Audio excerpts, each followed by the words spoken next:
오늘은 사사기 20장 1절부터 7절까지의 말씀을 통해서 하나님의 은혜를 함께 나누겠습니다. 전대미문의 끔찍한 사건을 경험한 이스라엘 백성들은 충격에 빠져서 하나님 앞에 모였습니다. 1절을 보십시오. 이에 모든 이스라엘 자손이 단에서부터 부엘세바까지와 길르앗 땅에서 나와서 그 회중이 일제히 미스바에서 여호와 앞에 모였으니 이스라엘 모든 자손들이 단에서부터 부엘세바까지 그리고 길르앗 땅에서 나와서 미스바에 모였습니다. 단은 이스라엘의 가장 북단에 있는 도시고요. 부엘세바는 이스라엘의 가장 남단에 있는 도시입니다. 그래서 단에서부터 부엘세바까지라고 말하면 관용적으로 이스라엘 전체를 의미하는 것으로 자주 쓰였습니다. 그리고 길르앗 땅에 살고 있는 이스라엘 민족들도 나왔습니다. 이 길르앗 땅은 르우벤 지파, 갓 지파, 므낫세 반 지파가 차지하고 있었던 요단 동편 땅을 가리키죠. 그러니까 베냐민 지파를 제외하고는 이스라엘 전체가 다 모였다라고 하는 것을 의미하고 있습니다.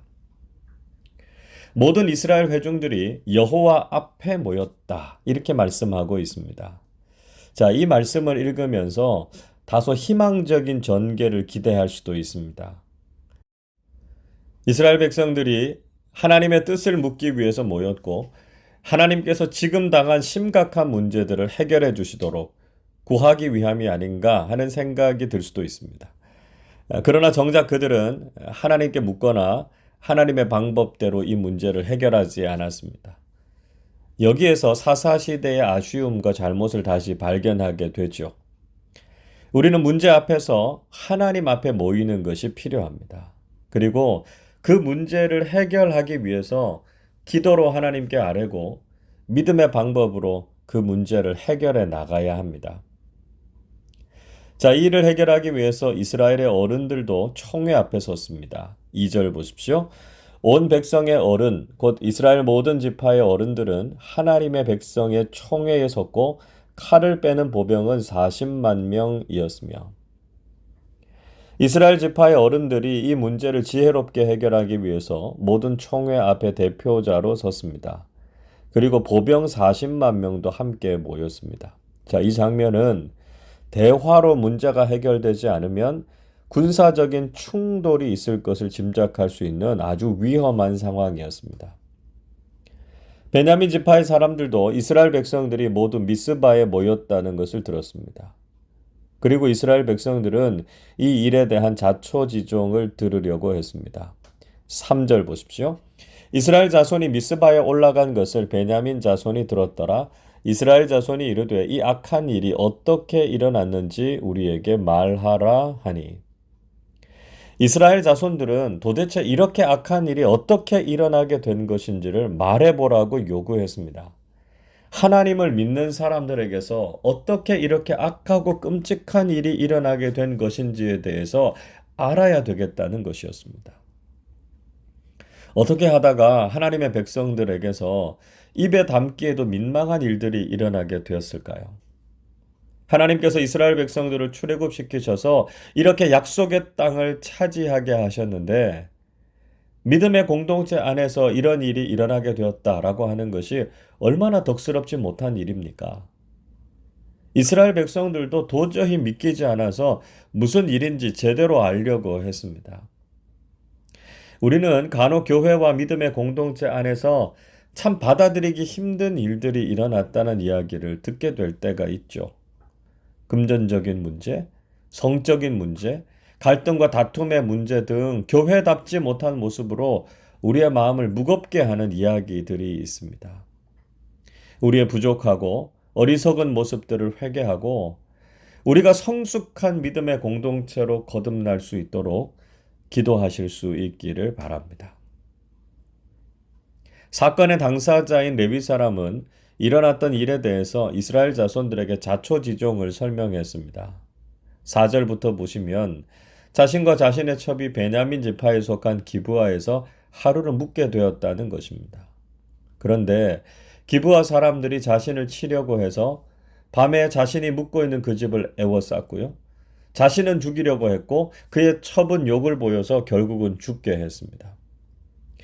그래서 이 일을 당하고 난 후에 자신의 첩의 시체를 토막을 내서 이스라엘 기업의 온 땅으로 보냈다는 것이었습니다.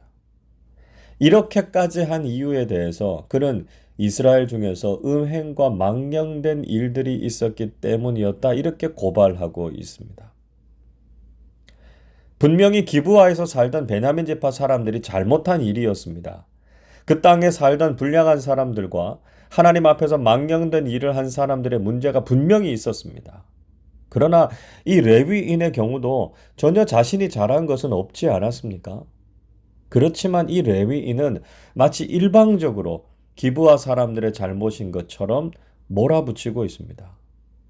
그리고 7절에서 이렇게 이야기하죠. 이스라엘 자손들아, 너희가 다 여기 있은즉 너희의 의견과 방책을 낼지어다 하니라. 이 레위인은 이스라엘 자손들이 다 모였으니까요, 어떻게 베냐민 지파 사람들에게 보복을 할 것인지 의견과 방법을 말해보라, 이렇게 요구했습니다. 이미 이렇게 모인 이스라엘 백성들은 하나님의 뜻에 따라서 바르게 이 문제를 해결할 마음도 능력도 없었습니다.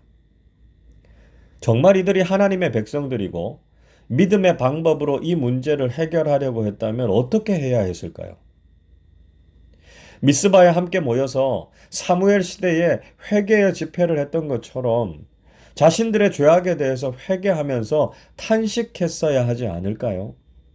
다른 사람의 책임이라고 비난하고 정죄하기보다는 지금 그들의 영적인 상태가 얼마나 악한지에 대해서 직시해야 하지 않았겠습니까?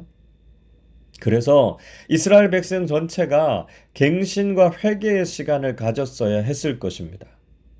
그러나 이들은 누구의 잘잘못인지에 대해서 따지려고 했고 자신들이 심판자가 되어서 베냐민 지파를 응징하는 것에만 관심을 가졌습니다.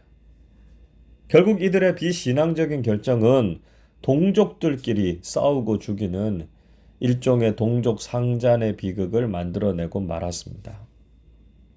여러분, 우리는 오늘날 우리가 경험하고 있는 문제를 가지고 하나님 앞에 나와서 모여야 합니다.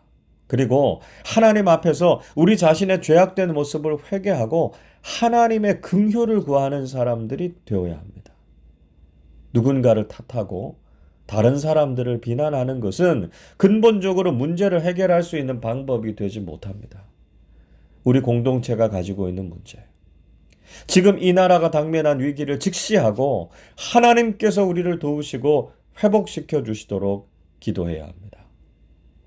오늘 이 새벽에도 우리가 하나님 앞에 우리의 마음을 모으고 믿음의 방법으로 지금의 문제들을 잘 해결하실 수 있기를 바랍니다. 하나님께서 지혜와 새롭게 하는 영을 부어주셔서 문제를 잘 해결하고 하나님 앞에서 성숙하고 아름다운 공동체로 서게 하실 것을 믿습니다. 그래서 우리 공동체와 교회가 현안을 잘 해결하고 세상의 소망과 위로가 되는 공동체로 거듭나기를 주님의 이름으로 축원합니다. 기도하겠습니다. 사랑과 긍휼이 많으신 하나님 아버지, 그 은혜에 감사를 드립니다. 저희들이 많이 부족하고 연약해서 믿음으로 바르게 서지 못하고 성숙한 믿음의 공동체를 이루지 못했음을 용서하여 주옵소서.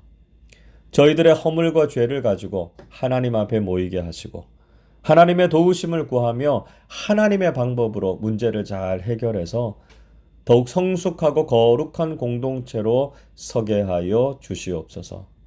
서로의 잘못에 대해서 비난하거나 정죄하지 않게 하시고 우리 서로의 문제를 끌어안고 함께 기도하게 하시고 문제를 넘어서 더욱 건강하고 영향력 있는 믿음의 공동체를 세워가게 해 주옵소서. 그래서 세상을 위로하고 많은 사람들에게 기쁨과 소망을 나누는 그리스도인들과 교회가 되게 하여 주옵소서. 주님 오심을 기다리는 대림절에 다시 오실 주님께서 주시는 소망과 평강이 우리의 삶에 늘 가득하게 해 주옵소서. 감사드리며 우리 주님 예수 그리스도의 이름으로 기도하옵나이다. 아멘.